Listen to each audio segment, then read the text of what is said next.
Well, we the first couple practices, we basically went first and second down stuff. We added a few third downs, but not much. And we built some third downs yesterday, and then today was all basically a big emphasis on red zone, which, as everybody is well aware, we've got to do a better job of. And I really liked what we did in the red zone today. Did a nice job throwing the ball down there and running it. But I like where we are. The biggest thing is when you come off of summer workouts with the players, when they're out there by themselves, I think the biggest thing that our players have to learn is the tempo after the play, sprinting back, getting lined up as fast as they can. And that's just something that is, has to be coached every day. And we're doing that, and, we will be there. We'll get there. What's the key to having the success in the red zone? Is it, everything? Is it the offensive line? What has to happen to have that kind of success? Well, obviously, if you're running the ball down there, there's going to be safeties that are tighter and all that. And so you've got to do a great job of obviously blocking the front up there. But everything in any part of the field starts with, protection or the guys up front. That's where it all starts. But down there throwing the ball, we're putting in new things scheme-wise that these players haven't done. That's one thing. And then the other thing is, and I said this earlier, is that we've got to do a great job. I feel like I need to do a great job of putting the ball in the end zone with throws. I learned that a couple years ago where, I was almost like trying to play perfect. And when you get down the red zone, everything gets tighter. The coverage gets tighter. The linebackers are tighter. Again, safeties are up in there. And so, it's hard to play perfect, so you got to put the ball in the end zone. And so that's what we concentrate on today. Ian Thomas is a guy that Rich has talked a lot about, just thinks he's got a lot about him. And it seems like he's maybe a little bit of a safety blanket for Rich, too. What can he bring to that tight end spot this year? Well, Ian is, first of all, he's a smart football player. We do a lot of different things with him in the throw game and the run game. So he's smart. He's also very physical. He's 250 pounds, and he plays strong that way. But then he can run. I mean, he's a fast tight end. He's one of the fastest guys I've ever coached at tight end.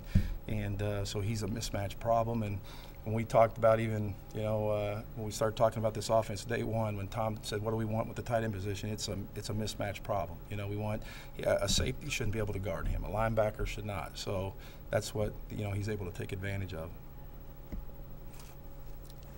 Talk about the Peyton Ramsey and Nick Tronte and the guys that are backing up Rich. Sure.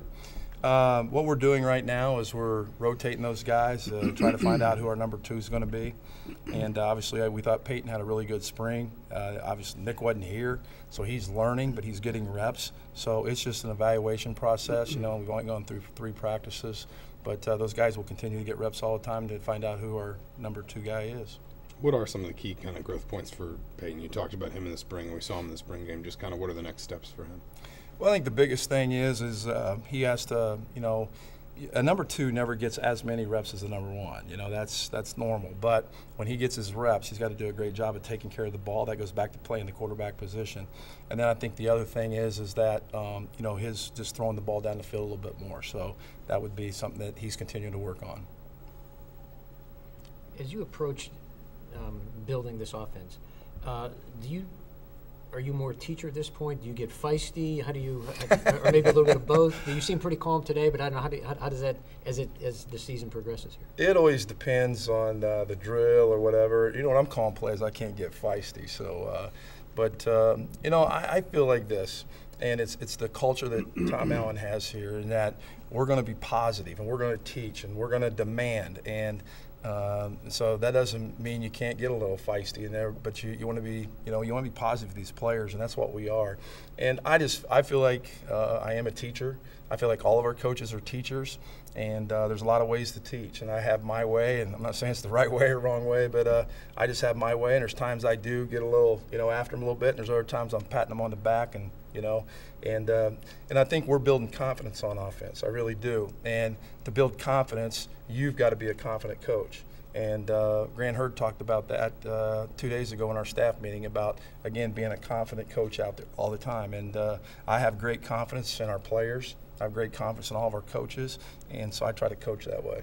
I know it's really early, but any of the young kids caught your eye? Freshmen, anybody coming out of the summer kind of catch your eye yet? Yeah, that's a good question. I think that in the offensive line, I think Kerry Kreider's done a really good job, and Caleb Jones as big as he is, wow. I mean, that man can move. And I saw you playing with left tackle. At his yeah, side. he's going to be a really good football player. Those are two of the guys up front. Peyton Hendershot's going to be a really good tight end, you know, and I can keep talking, but this is a really good class, and you know, we're excited about it.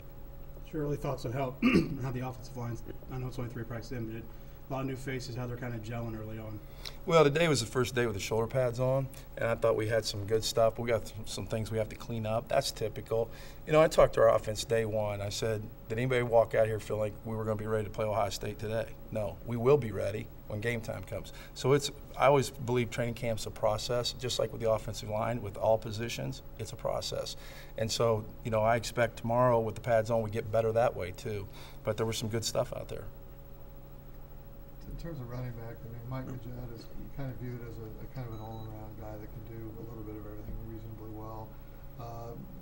When you look at that position, though, has anybody really, once again, surfaced or kind of caught your eye there? Yeah, that seems to be a question that everybody asks, you know, about everybody wants to know what the running back position is. But right now, you know, again, 3 practices, we're rotating those guys too.